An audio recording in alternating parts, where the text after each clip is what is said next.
চা হবে চা। এখন চা পাতা দিয়ে দিচ্ছি,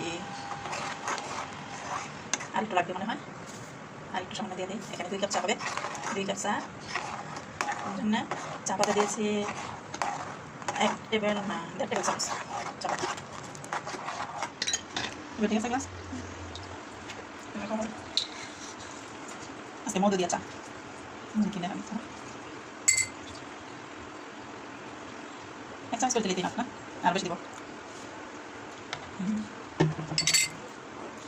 এখন চাটা ঢেলে দিচ্ছি।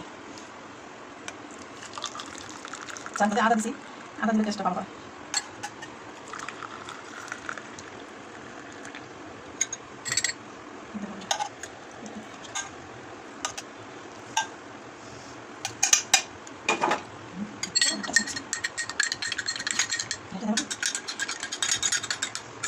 চাটা কীভাবে বানাইলাম দেখবেন তো, আপনারা ওইভাবে বানাই